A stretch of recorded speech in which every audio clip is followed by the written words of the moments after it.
souhaiter la bienvenue et vous remercier de votre présence ce soir à cette conférence que va nous donner M. Pascal Boniface sur le thème les mutations stratégiques de l'ordre mondial. Je voudrais aussi remercier nos étudiants, les amis de Bioforce, du travail fait, qui a rendu possible cette conférence. Et recevoir un conférencier de la marque de M. Boniface est un honneur. Et pour cela, je me réjouis d'avance du bénéfice pour nos étudiants, pour les étudiants de Bioforce également. Je me réjouis du bénéfice également pour les collègues, enseignants, chercheurs de notre université. J'en vois quelques-uns dans la salle. Je voudrais tout simplement, en écho au thème de cette conférence, dire qu'un institut comme le nôtre, l'Institut des droits de l'homme de Lyon, l'IDHL, essaie également de comprendre son origine, de sa création, essaie à partir de la problématique des droits de l'homme de comprendre l'évolution de ce monde, les mutations de ce monde. Et vous conviendrez avec moi que les droits de l'homme sont l'un des indicateurs sans doute les plus importants pour comprendre le monde dans lequel nous vivons. D'ailleurs, il y a juste un mois, l'Institut des droits de l'homme a organisé un colloque international à l'occasion de ses 30 ans, et c'était l'occasion pour nous de parler des défis du monde actuel. Je pense que les travaux de cette conférence, tout comme de ce colloque, tout comme les travaux du colloque antérieur sur les 25 ans de l'IDHL, je les mettrai volontiers en écho au thème de cette conférence de ce soir. Et donc, merci M. Boniface d'avoir accepté de faire le déplacement à Lyon en dépit de vos activités, nous savons tous nombreuses et prenantes. Donc, nous sommes particulièrement touchés de cet honneur que vous nous faites et une fois encore, soyez la bienvenue au sein de notre université, au sein de l'IDHL. Et merci infiniment aux collègues, aux amis de l'Institut Bioforce. Merci à vous.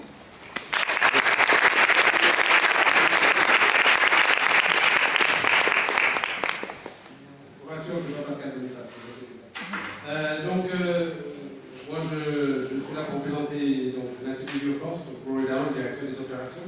Et comme vous avez vu, cet événement est organisé avec nos deux institutions, et donc de la part de toute l'équipe de l'Institut Bioforce, je vous souhaite la bienvenue à cette conférence. Juste pour le situer, cette conférence se situe dans un cycle annuel de conférences organisées par nos étudiants. Donc par nos étudiants pour nos étudiants, et plus largement pour d'autres personnes, mais c'est surtout par nos étudiants pour nos étudiants. Et plus précisément ce soir, cette conférence se base dans le cadre de collaboration entre les étudiants de l'Institut Bioforce et les étudiants de l'IDHL, qui chaque année se mettent ensemble pour organiser une conférence sur un thème qui est proche des préoccupations communes de ceux qui sont dans les cycles de formation sur l'humanitaire et les droits de l'homme.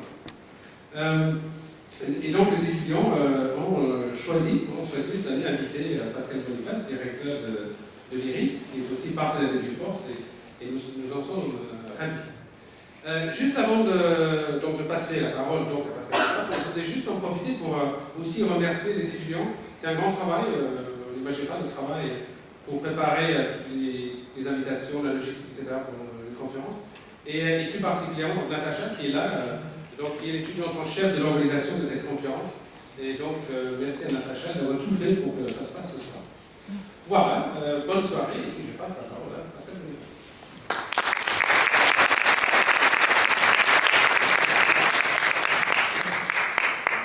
Merci, bonsoir à tous.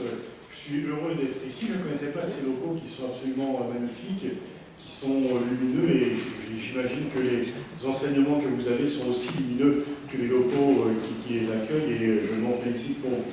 L'IRIS développe depuis déjà assez longtemps une politique de coopération avec Bioforce, à travers notamment un diplôme qui fonctionne très bien, et où nous unissons nos deux nos deux talents, nos deux compétences, nos deux spécialités pour avoir un diplôme qui finalement donne satisfaction. On a chaque année un peu plus de demandes et on voit également à chaque année un peu des anciens diplômés qui occupent des fonctions relativement importantes et intéressantes, et c'est toujours plaisant au gré des missions à l'étranger ou en France. Pour nous enseignants, c'est toujours un pur bonheur de voir d'anciens étudiants, surtout s'ils ont gardé un bon souvenir des cours qui ont été dispensés et qui ont obtenu, qui ont commencé une carrière qui se déroule bien grâce aux formations qu'ils ont reçues. On est là pour ça et je crois que c'est le plus beau cadeau qui puisse être fait à un enseignant, c'est dire vos cours m'ont intéressé et grâce à vos formations, je fais un métier dans lequel je m'épanouis, dans lequel je peux réaliser des choses non seulement utiles, mais qui également font que chaque matin, quand je me lève, j'ai plaisir à aller travailler, et ça, c'est effectivement très plaisant. Venons-en au fond, puisque j'ai environ, avant d'ouvrir le débat avec vous, 50 minutes pour faire le tour du monde, ce qui est un peu plus rapide encore que Phileas Fogg, qui n'avait pu réussir son pari de le faire en 80 jours que parce qu'il était parti du bon côté, mais à une époque où effectivement la mondialisation n'était pas encore à l'ordre du jour, donc c'était une autre mondialisation dans laquelle le temps et l'espace n'étaient pas aussi contractés qu'ils le sont aujourd'hui. Mais si on doit s'interroger sur l'ordre mondial, peut-être d'ailleurs devrait-on également s'interroger sur le désordre mondial, puisque lorsque l'on regarde l'actualité, on voit plus de désordre que d'ordre. Mais en tous les cas, ordre ou désordre, un ordre peut-être imparfait, c'est bien sûr réfléchir finalement à la répartition de la puissance, au rapport de force, et dans quel type de monde on vit. Quel est le monde dans lequel nous vivons, nous comme individus, la France et d'autres pays comme nation, les ONG comme acteurs internationaux pleinement reconnus, les firmes multinationales, etc., etc. Comment sur cette grande scène internationale, qui est de plus en plus grande, même si le monde se rétrécit, la scène est de plus en plus grande, c'est un peu le paradoxe, qui est de plus en plus peuplé, comment les choses sont régies. Et c'est là où effectivement, comme il est dit dans la présentation qui est faite, la difficulté est de ne pas confondre un phénomène rapide, un événement, avec quelque chose de plus structurel. Et en fait, la grande différence entre le moment où j'étais à votre place et aujourd'hui, c'est que quand j'étais étudiant, la difficulté était dans la recherche de l'information. Il fallait la traquer. Devant faire une recherche, demandait de faire une queue assez longue et pénible à la bibliothèque universitaire pour obtenir un livre. Aujourd'hui, vous faites un clic et vous avez une information surabondante. Le problème aujourd'hui n'est plus la recherche d'information, c'est la sélection d'information. La sélection d'information et, je dirais, également la mise en perspective. Je pense que votre génération est plus informée que n'étaient les générations précédentes. Mais il n'y a jamais un avantage sans l'inconvénient, il faut bien sûr en tenir compte pour essayer de le limiter. En même temps, eh bien, l'information s'empile et ce qui devient difficile, c'est la mise en perspective, la mise dans la globalité. Mettre un événement dans un cadre plus global parce que finalement, vous êtes bombardé chaque matin d'informations, l'information chassant l'information, mais si on vous dit par exemple que Obama arrive à La Havane, si on vous dit que les négociations de Genève sur la Syrie reprennent, si on vous dit que telle femme politique ukrainienne refuse de donner une autonomie aux régions de l'Est, ce qui vient entraver la mise en place d'accords de Minsk. Tout ceci, c'est un déluge d'informations, mais qui ne donne pas vraiment le sens de la mesure, qui ne donne pas vraiment le sens du global, et on a du mal à faire le lien entre les uns et les autres. Et la difficulté, elle est là-dedans, c'est de remettre les choses dans leur contexte plus global, parce que sinon on est informé, mais on ne comprend pas forcément. Et donc l'information est là, disponible dans l'abondance, la compréhension n'est pas toujours au rendez-vous, et tous les médias n'aident pas à la compréhension. Donc c'est une chose de savoir, c'est une autre chose que de comprendre, et pour cela il faut avoir une réflexion sur les événements, et pour cela il faut savoir distinguer une fois encore ce qui est de l'ordre de l'épisode de ce qui est de l'ordre du changement structurel. Il y a une sorte d'inflation dans les commentaires de dire que le monde a changé. Et si on se laissait aller à une écoute rapide des médias ou une lecture rapide des médias, on pourrait dire que le monde change tous les jours. Et que chaque jour, on nous dit que le monde ne sera plus comme avant, que rien ne sera plus jamais comme avant. C'est vrai dans la mesure, oui, bien sûr, aujourd'hui, on n'est pas tout à fait dans le même monde qu'hier, et demain sera encore un peu différent. Mais entre le fait qu'on est dans un monde évolutif, que de dire qu'on est dans un monde radicalement différent de celui de la veille, donc ça c'est vraiment l'inflation du commentaire qui est due à une multiplicité de facteurs. Il n'y a jamais un seul facteur qui explique un phénomène, c'est toujours une multiplicité de facteurs. Le premier, c'est la volonté de capter l'attention. On ne parle pas des trains qui arrivent à l'heure, on parle de ceux qui déraillent. Et donc si vous dites, oui, aujourd'hui c'est comme hier, les gens ne vont pas aller en page intérieure pour savoir ce que vous racontez. Si vous dites que tout a changé et que vraiment on a vécu une révolution fantastique qui vient modifier complètement les rapports de force, là vous avez une chance de capter l'attention. Et certains d'ailleurs le disent un peu en trichant, en voulant un petit peu attirer l'attention, d'autres le disent de bonne foi parce qu'il y a beaucoup de gens qui sont prisonniers de leur propre talent. Parce que simplement ils vivent dans un certain milieu, ils sont habitués à certaines réflexions, ils arrivent à croire à ce qu'ils disent, même si ce qu'ils disent n'est pas vrai. Ils ne le font pas de mauvaise foi, ils le font parce qu'ils sont dans un schéma qui, à force de... Quand on parle des fois, on dit qu'il n'y a pas un complot des horloges. Les horloges marquent tous la même heure, mais ce n'est pas un complot, c'est qu'on les a réglés pareil. Et donc il y a beaucoup de commentateurs qui ont été réglés de la même façon et qui disent donc la même chose. Et puis il y a aussi parfois ce manque peut-être de culture, cette volonté d'aller vite et justement de ne pas s'arrêter quelque temps pour observer les choses. Et donc nous allons dans un monde qui va beaucoup plus vite, le temps s'est accéléré, les espaces se sont contractés, mais quelquefois cela nous empêche de réfléchir de façon globale et d'avoir une vision globale des choses. On prend finalement trop les événements les uns après les autres. Or, les événements, bien sûr, sont indépendants. Ce qui se passe en Syrie n'a pas de rapport direct avec ce qui se passe en Ukraine. Ce qui se passe au Brésil aujourd'hui n'est pas connecté directement. Il n'y a pas, comme du temps de la guerre froide, dans tous les conflits, un fil qui mène à Moscou, l'autre qui mène à Washington. Donc, chaque événement a sa logique propre. Mais en même temps, on voit très bien que dans le grand jeu mondial, eh bien, Poutine s'est servi de la Syrie pour faire paraître un peu au deuxième plan l'Ukraine, et qu'il y a un lien global entre ceux-là. On voit très bien que le fait que Dilma Rousseff est affaibli politiquement lui donne moins d'aura pour pouvoir parler sur un pied de plus d'égalité avec les autres dirigeants. Et donc on voit bien qu'il y a tout ce cadre qui s'entremêle et qu'on ne peut pas dire comme auparavant que tous les événements sont expliqués par le même facteur et que tout est dans la même catégorie. Ça, c'était le confort du monde bipolaire. Mais en même temps, on ne peut pas prendre les événements comme s'ils étaient coupés du reste de ce qui se passe dans le monde, parce que justement, nous vivons dans un monde globalisé et que ce qui se passe en Afrique a des répercussions en Amérique latine.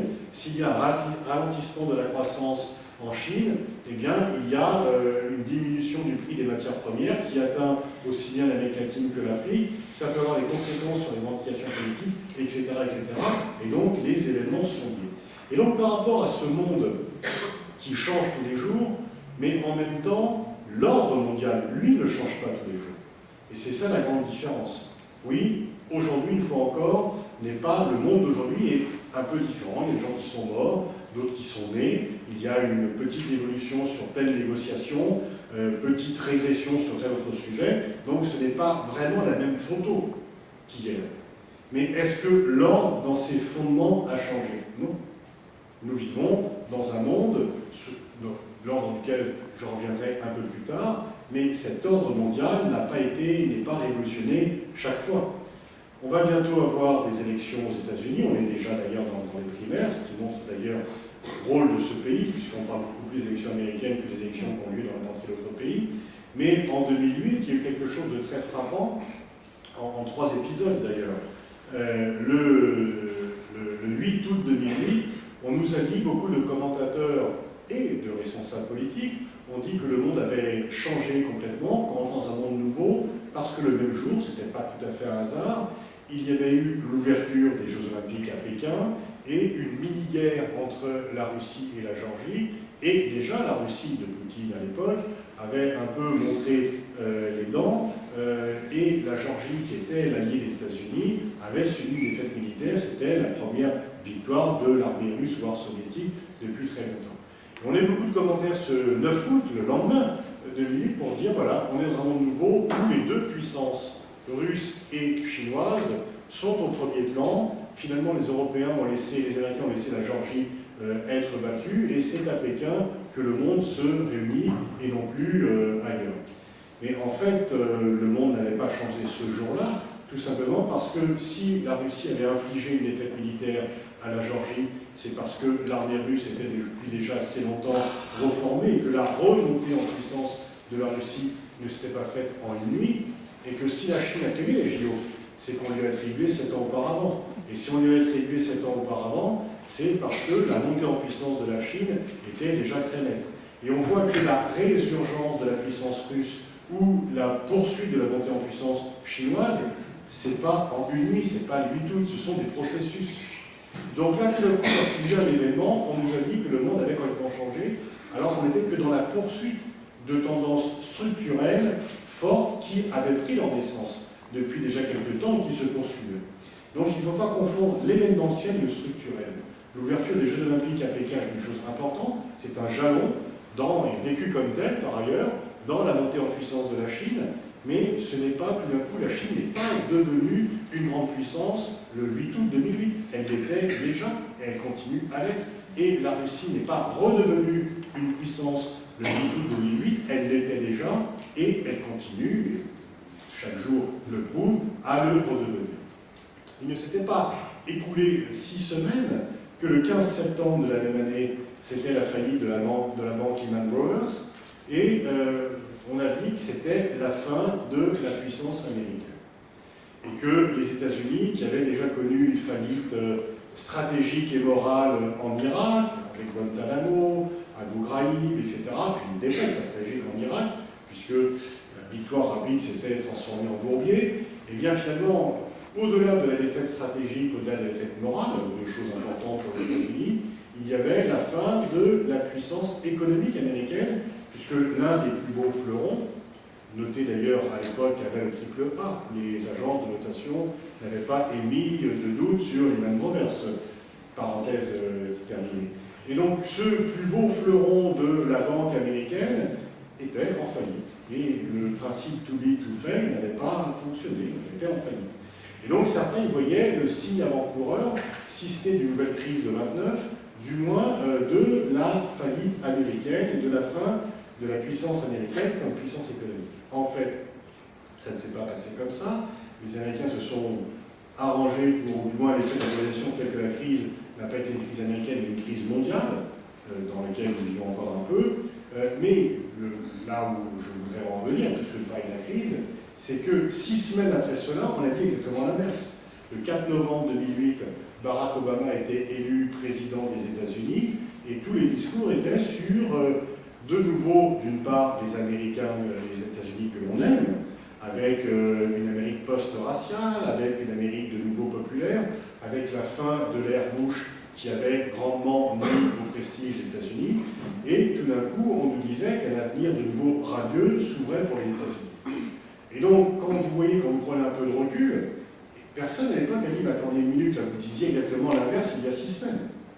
Et on ne pouvait pas dire que c'était la faillite des États-Unis le 15 septembre pour dire que de nouveau, les États-Unis brillaient de mille feux le 4 novembre. En fait, les deux nouvelles étaient fausses. Ce n'est pas une qui était vraie et l'autre qui était fausse. Les deux nouvelles étaient fausses parce que la crise de 2008 n'a pas atteint que les États-Unis, une fois encore, c'était une crise mondiale, dont les États-Unis se sont d'ailleurs peut-être relevés plus vite. Les compagnies automobiles américaines sont de nouveau productives, etc. Et puis donc, Lehman Brothers n'a pas été la faillite des États-Unis, ça a été le début d'une crise mondiale.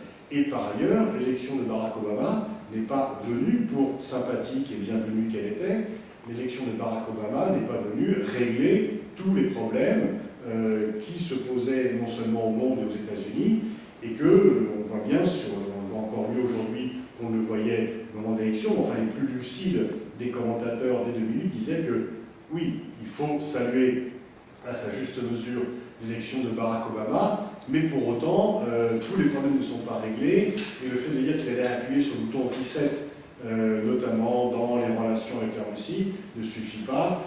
La vie, c'est pas, les relations internationales, c'est pas un magnétoscope. On ne peut pas rembobiner le film, parce que ce qui s'est passé, on peut corriger des effets pervers, mais ce qui s'est passé, c'est passé. Et donc, même s'il appuie sur le bouton reset, on n'en reviendra pas à avant la guerre d'Irak. On n'en reviendra pas à avant l'élargissement de l'OTAN à la Pologne et aux différents pays du pacte de Varsovie. Donc ça ne marche pas comme cela. Et donc, vous voyez, une fois encore, on a confondu un événement qui est l'événementiel avec la structure. La structure profonde des relations internationales n'a été atteinte par aucun de ces événements. Et j'irai plus loin, et peut-être au risque de choquer certains d'entre vous, ou de les surprendre. On dit souvent que le 11 septembre nous a fait rentrer dans un monde nouveau, que le 21e siècle a commencé le 11 septembre 2001. Je n'en crois rien. C'est confondre l'émotion et la réalité. Je pense que, y compris les jeunes étudiants qui sont là, se rappellent comment ils ont appris le 11 septembre. En tous les cas, chacun a vu les images, plusieurs fois. Ça a été un choc mondial, parce que tout le monde connaissait les Twin Towers, soit pour y être allé directement, soit au moins pour les avoir vus dans un film qui se déroule à New York. Il y en a quand même beaucoup, et aucun d'entre eux ne montrait pas les Twin Towers, que c'était le summum de la puissance américaine, le symbole de la puissance commerciale américaine, qu'au moment où les États-Unis étaient au fait de leur puissance, ils n'avaient plus d'adversaires à leur mesure. C'est là qu'ils sont atteints comme jamais ils n'avaient été rencontrés, parce que il fallait, on a parlé d'un Pearl Harbor terroriste. Non, Pearl Harbor, c'est pas le territoire continental américain. Ce sont des îles au loin au Pacifique, et ça n'a pas du tout le même effet. Si on veut avoir un élément de comparaison, il faut remonter à 1814, lorsque les Britanniques ont tenté de brûler la Maison Blanche, à l'époque où la puissance américaine n'avait rien à voir avec celle de 2001. Donc, et puis, le côté dramatique, les victimes qui ne sont pas du même côté que d'habitude, le fait de se dire on aurait pu y être, etc., fait que le 11 septembre a été un choc émotionnel immense, immense. Mais ça n'a pas été un choc structurel. Si j'avais pu faire ce type de conférence avec ce titre-là le 10 septembre 2001, j'aurais décrit un état du monde. Et si j'avais dû faire le 12 septembre 2001 une conférence sous le même titre, ma conférence n'aurait pas été changée. J'aurais parlé d'un événement qui aurait des répercussions, mais l'ordre international n'a pas été changé par le 11 septembre. Pourquoi? Parce que la place relative des États-Unis, de la Russie, de la Chine, du Japon, du Brésil, etc., de l'Inde, de l'Europe, n'a pas été modifiée par le 11 septembre. On peut dire oui que les États-Unis n'ont pas la même place aujourd'hui qu'ils avaient en 2001. Mais c'est lié à deux choses. D'une part, aux mauvaises décisions qui ont été prises par George Bush, et la guerre d'Irak n'était pas la seule décision à prendre par rapport au 11 septembre. Si Al Gore avait été élu, il n'aurait certainement pas pris cette décision-là, d'une part. Et deuxièmement, ça tient à des évolutions sur le long terme, qui tiennent au relatif déclin américain par rapport à la relative émergence des autres pays. Donc oui, les États-Unis ne sont plus à la même place aujourd'hui qu'il y a 15 ans, mais ce n'est pas à cause du 11 septembre. C'est à cause d'éléments structurels, tendanciels, bien plus forts. Le Japon n'a pas été affecté par le 11 septembre. La problématique du Japon avant et ou après le 11 septembre, c'est le vieillissement de la population, la concurrence et la fascination pour la Chine, et le besoin de s'appuyer sur les États-Unis parce que le Japon ne s'est pas réconcilié avec ses voisins. Entre le 10 et le 12 septembre, la problématique pour l'Union européenne est toujours ce débat approfondissement, élargissement. Pour la Chine, c'est restaurer ses droits et oublier le siècle des humiliations du 19e siècle. Et une fois encore, le 12 septembre 2001, les États-Unis n'ont pas été affaiblis. Ils ont souffert d'une morsure qu'ils n'avaient jamais vue sur un territoire, parce qu'on oublie toujours que les États-Unis, contrairement à nous, Européens, ne connaissent pas la guerre aux Africains, ne connaissent pas la guerre sur leur territoire, à part la guerre civile. Donc ils ont été frappés en plus au cœur de leur puissance, mais leur poids relatif dans le monde n'a pas été modifié par le 11 septembre. Donc le 11 septembre est un événement extrêmement important, mais ce n'est pas un événement structurant. L'ordre mondial n'a pas changé avec les événements du 11 septembre, parce que les grandes problématiques de la lutte contre le sida, au réchauffement climatique, à la lutte contre le terrorisme n'a pas été créé le 11 septembre, toutes les grandes problématiques existaient avant le 11 septembre et existaient après le 11 septembre. Donc, et dans les mêmes termes. Dans les mêmes termes. Donc on voit bien que le 11 septembre n'est pas l'événement qui a changé la face du monde. La dernière grande évolution stratégique qui nous fait rentrer d'un monde à un autre, ce n'est pas le 11-9, c'est le 9-11.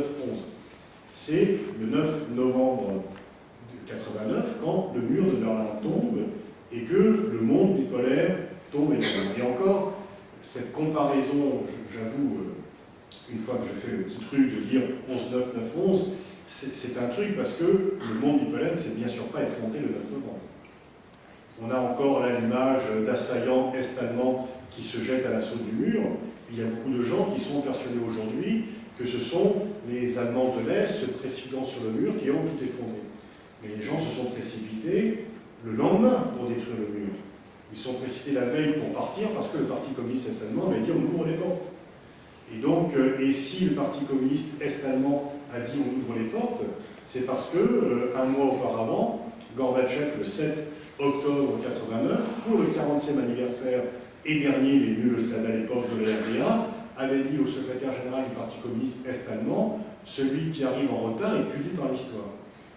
Et donc il avait refusé de faire ce qui a été fait sur la place Tiananmen, de tirer sur la foule pour faire rentrer les gens chez eux.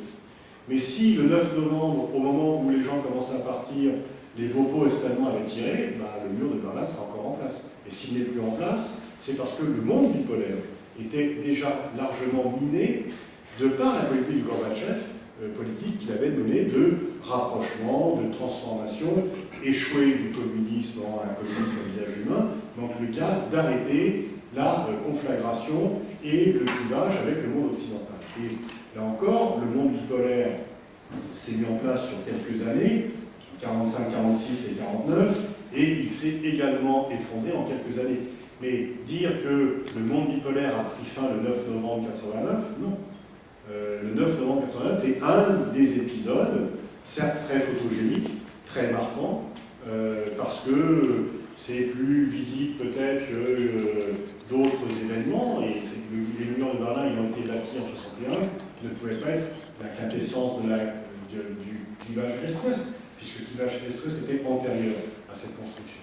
Et donc on voit là encore une facilité à présenter un événement comme étant le jour qui a tout changé, alors qu'en fait, le 9 novembre 89, on ne savait pas si, quand, à quelle vitesse allait se faire la réunification allemande. On ne savait pas, le 9 novembre 89, la plupart des gens pensent que l'URSS va survivre, parce qu'elle va se régénérer, etc.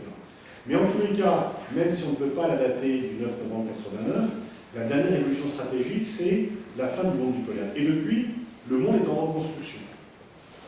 Le monde est en reconstruction parce que l'ordre mondial n'est ni unipolaire, contrairement à ce qu'a cru George Bush, ni multipolaire, contrairement à ce qu'espérait l'autre. Le monde n'est pas multipolaire parce que la certitude, c'est qu'il n'y a plus de monde bipolaire. Et pendant ces 40 années, ou un peu plus, une fois encore, chaque conflit avait un fil qui menait à Moscou et l'autre qui menait à Washington. Amérique centrale, Afrique australe, Proche-Orient, Asie, etc. Il y a toujours des alliés qui allaient à tel guichet et l'autre à tel guichet. Cette logique a pris fin. Donc la certitude, c'est que nous ne sommes plus dans un monde bipolaire. Dans quel monde sommes-nous? Là, c'est beaucoup plus flou. C'est beaucoup plus flou parce que la réalité, c'est que nous ne vivons pas dans un monde multipolaire. Tout simplement, et là, ce que je dis, c'est sans m'en réjouir ni l'ignorer, je fais un constat notarial. Nous ne vivons pas dans un monde multipolaire parce qu'il n'y a pas d'équivalent à la puissance américaine, ou il n'y a pas encore d'équivalent à la puissance américaine. Les États-Unis ont dans le monde une place tout à fait à part, et je donnerai deux exemples pour prouver cela. Comme je l'indiquais tout à l'heure, depuis déjà maintenant plusieurs semaines, nous suivons des élections dans lesquelles on ne va pas voter. Je pense qu'aucun d'entre nous ne sera appelé à mettre un bulletin dans l'urne en novembre 2016. Mais on nous parle déjà, et depuis déjà plusieurs semaines, beaucoup plus de ces élections que l'on parle des élections allemandes en France. Pourtant, l'Allemagne est notre premier partenaire. Et on parle beaucoup plus des élections d'Allemagne qu'on ne parle des élections françaises en Allemagne. Et pourtant, la France est le premier partenaire de l'Allemagne. Et dans tous les pays aujourd'hui, de quoi parle-t-on? Donald Trump, Hillary Clinton, Sandy Vance, etc., etc. Pourquoi? Et ça, y compris dans les pays où les gens ne votent pas. Même dans les pays où les gens ne votent pas, où le pouvoir ne se dévolue pas par les urnes, tout le monde connaît Bernie Sanders aujourd'hui. Tout le monde connaît Hillary Clinton, tout le monde connaît Donald Trump. Pourquoi? Parce que, eh bien, du Congo-Brazzaville au Pérou, en passant par la Norvège, le Japon ou la Malaisie, l'Arabie Saoudite, la France, etc., dans tous ces pays, la Norvège, tout ce que vous voulez, dans tous ces pays, les citoyens, qu'ils aient le droit de vote ou non, savent que l'identité du prochain occupant de la Maison-Blanche aura des répercussions sur leur pays. Direct. Et une fois encore, il n'y a aucune autre élection qui suscite au niveau mondial un tel intérêt. Aujourd'hui, pour pratiquement tous les pays, la relation bilatérale la plus importante est celle entretenue avec Washington. Du temps de la guerre froide, non, beaucoup de pays avaient une relation prioritaire avec Moscou, ou avec certains, la Grande-Bretagne, d'autres la France, etc. Aujourd'hui, pratiquement dans tous les pays, la relation prioritaire est celle entretenue avec Washington. Et c'est vrai, quelle que soit la nature de ces relations. Le fait que la relation prioritaire est la plus entretenue avec Washington est aussi vrai pour les Palestiniens que pour les Israéliens. C'est aussi vrai pour la Colombie que le Venezuela. Alors que c'est aussi vrai pour la Corée du Sud que la Corée du Nord, alors que, couple par couple, pour les Iraniens, les Israéliens, ou les Iraniens et les Saoudiens, par exemple. Donc je peux prendre des couples de pays rivaux, ayant des relations compliquées, et bien qu'il y ait une relation d'alliance forte avec Washington, ou une relation de rivalité, voire d'hostilité avec Washington, peu importe. Ils savent que c'est la relation la plus importante. Et ça, c'est une position unique dans l'histoire parce que les États-Unis sont le premier empire de l'âge global. Il y a déjà eu des empires dans l'histoire. L'empire romain, l'empire mongol, l'empire ottoman, l'empire français sous Napoléon, c'était des empires régionaux. Aujourd'hui, les États-Unis ont des bases dans une cinquantaine de pays et de Tokyo à Oslo, ils sont le pays le plus important. Donc à l'échelle mondiale, c'est la première fois qu'un empire s'étend à l'échelle mondiale. Et si on prend les 4 critères de la puissance, critères stratégiques, les États-Unis dépensent à eux seuls, pas tout à fait, mais presque la moitié des dépenses militaires mondiales. Jamais dans l'histoire, un pays, aujourd'hui c'est 43%, jamais dans l'histoire, un pays n'a dépensé à lui seul 43, 40, c'était 50% il y a 4 ans. Un pays qui fait plus que tous les autres réunis. Et on voit la palette des forces, armes nucléaires, capacité de projection, d'écoute, etc., etc. Et même les fantassins sont équipés de façon qui, on a l'impression qu'on est dans un film de science-fiction, quand on voit l'équipement de certains hommes de troupes américains. Donc, niveau stratégique, il n'y a pas photo. Personne et aucun pays ne veut se mesurer quand les États-Unis dénoncent la montée en puissance des dépenses militaires chinoises ou russes, elles font 15% des dépenses militaires américaines. Ce n'est pas sérieux, tout simplement. En même temps, c'est la globalisation, les États-Unis ne sont pas tout à fait en sécurité. Il suffit qu'une camionnette soit mal garée au Times Square pour qu'il y ait affolement, qu'il y ait un mauvais contrôle à l'aéroport pour qu'on s'affole. Donc, et cette surpuissance militaire ne leur a été d'aucun secours, ni en Irak, ni en Afghanistan, d'où la volonté de ne surtout pas mettre les pieds en Syrie de la part du président Obama. Sur le plan économique, c'est le premier PIB mondial, la Chine rattrape, mais encore loin derrière.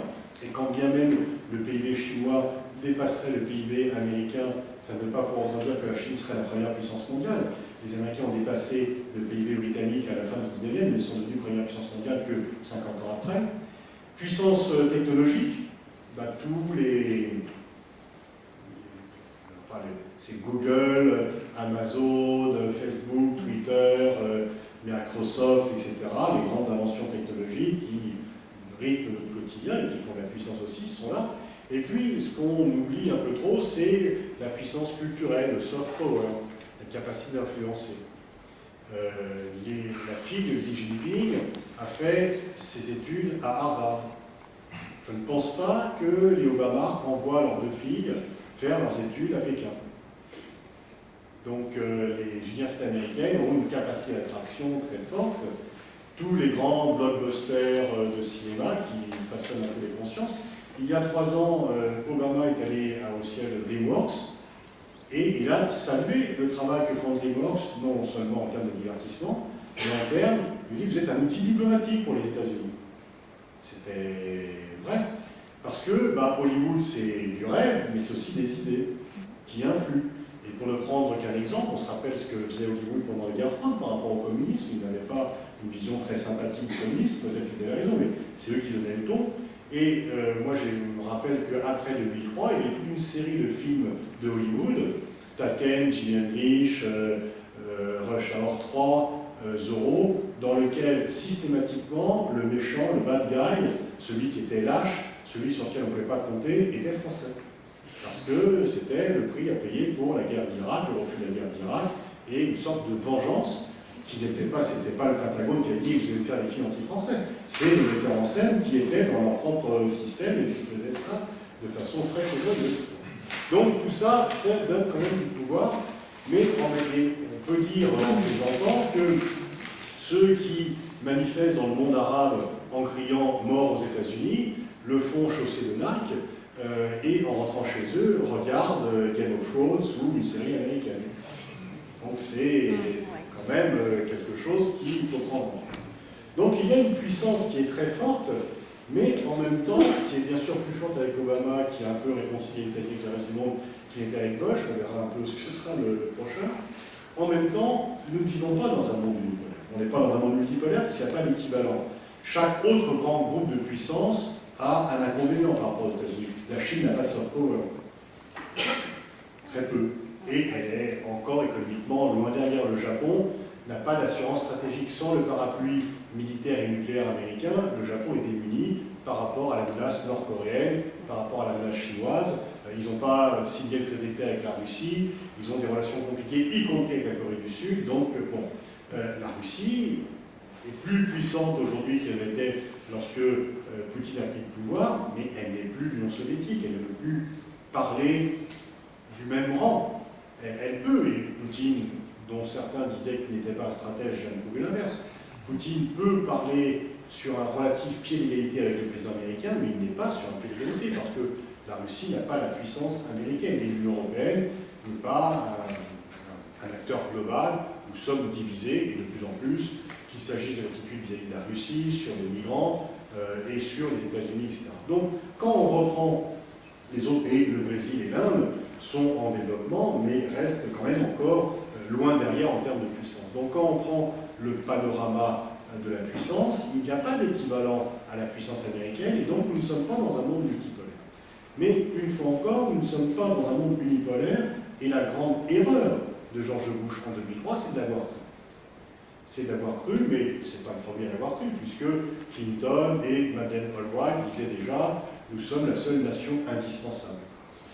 Donc on peut se dispenser des autres, et Clinton ne passe pas pour quelqu'un aux capacités de globalisation limitées comme son successeur. Il passe pour un multilatéraliste, etc., ouvert sur le monde, mais Bill Clinton a pu dire que les États-Unis étaient la seule nation indispensable, et il le croyait. Il le croyait. Et donc, on n'est pas dans un monde unipolaire, même si Bush a fait l'erreur de le croire et que Obama sait que ce monde n'existe plus.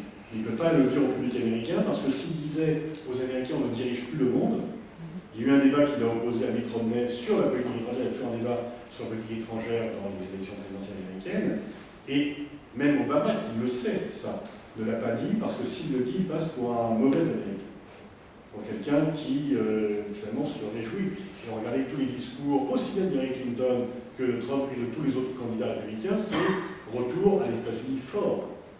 Ils ont l'illusion, et donc on risque d'avoir de très mauvaises surprises s'ils pensent pouvoir de nouveau agir comme si le monde était unipolaire. Parce que le monde n'est pas unipolaire. Il n'est pas multipolaire, mais il n'est pas unipolaire. Pourquoi? Parce qu'il est globalisé. Et que dans un monde globalisé, un pays ne peut pas imposer seul l'agenda aux autres.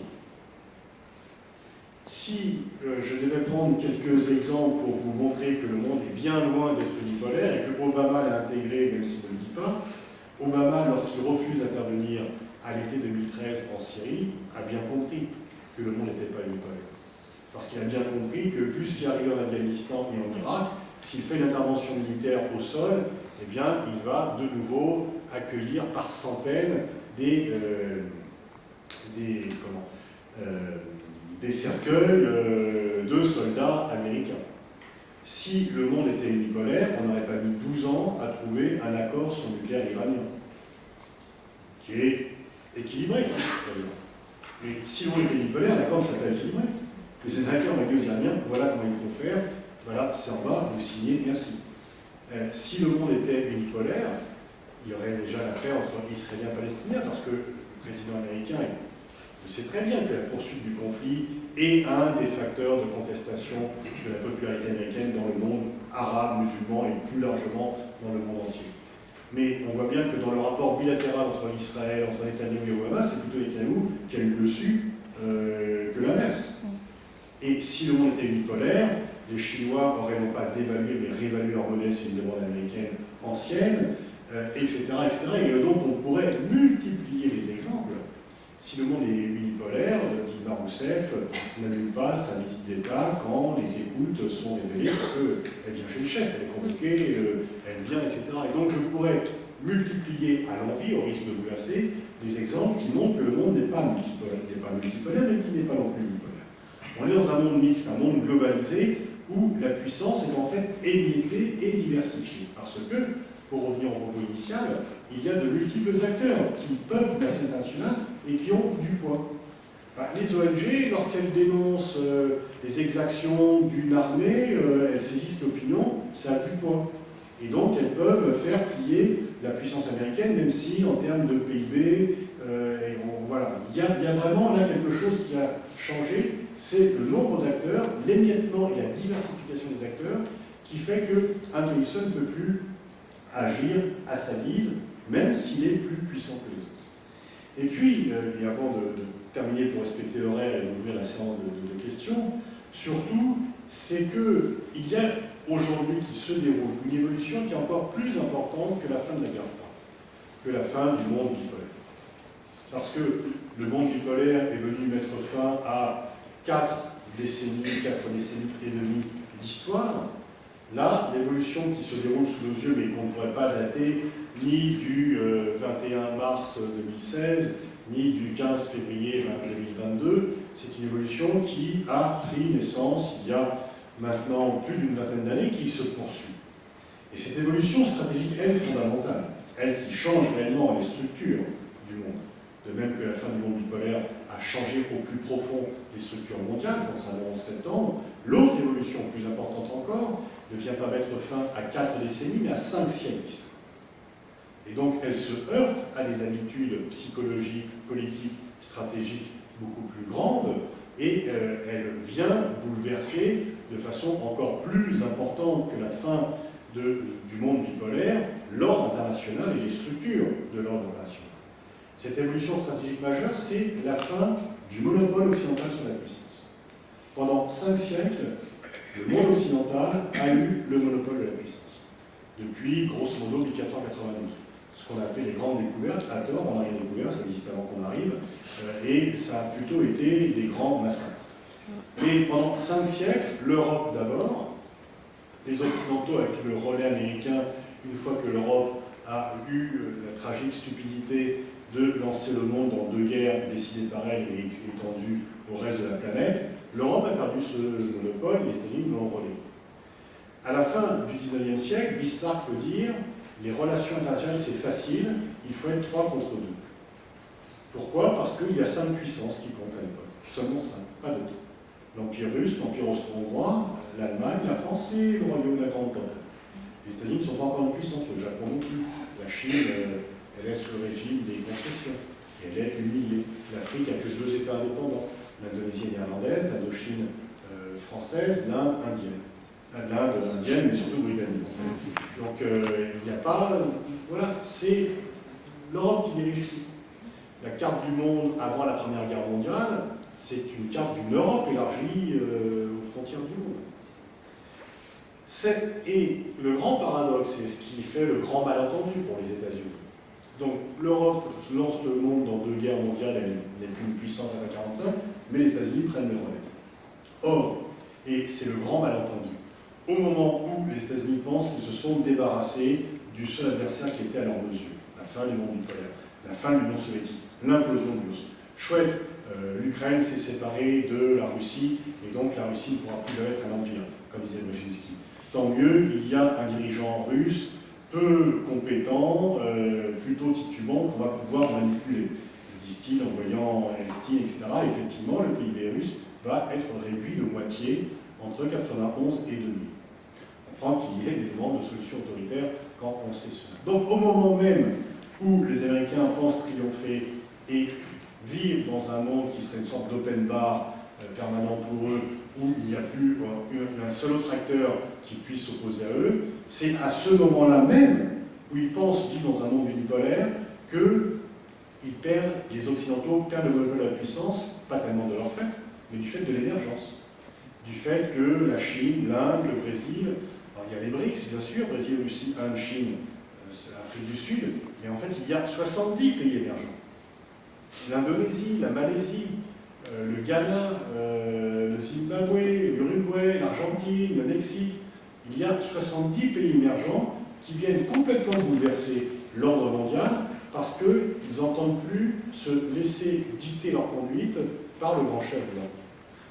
Et par rapport à cette évolution majeure, il y a 2 erreurs qui sont commises. La première, c'est l'ignorance. Il y a encore beaucoup de dirigeants, notamment occidentaux, et je dirais beaucoup de journalistes et de commentateurs occidentaux qui l'ignorent et qui pensent qu'on est encore à l'ère du casque colonial et des ventes monétaires et qu'on peut encore agir comme auparavant.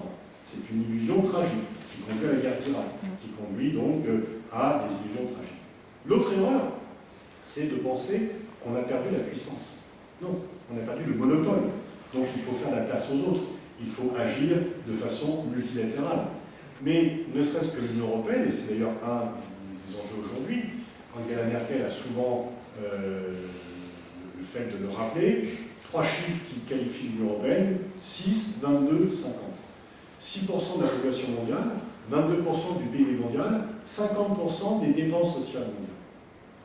Et c'est pour cela que les nations veulent adhérer à l'Union européenne et que les gens, au péril de leur vie, veulent la rejoindre. Parce que autant il y a une fatigue de l'Europe dans nos frontières, autant il y a une attractivité de l'Europe en dehors.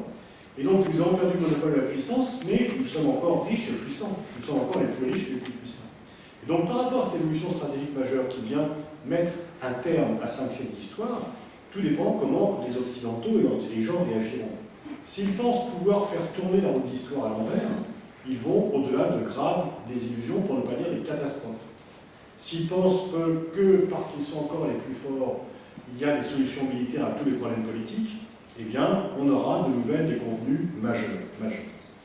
S'ils comprennent que le monde est pluriel, que le fait que 700 millions de Chinois étaient sortis du seuil de pauvreté, que 40 millions de Brésiliens ne vont plus se coucher en ayant faim comme avant l'élection de Lula, et que ce n'est pas une menace, c'est une opportunité.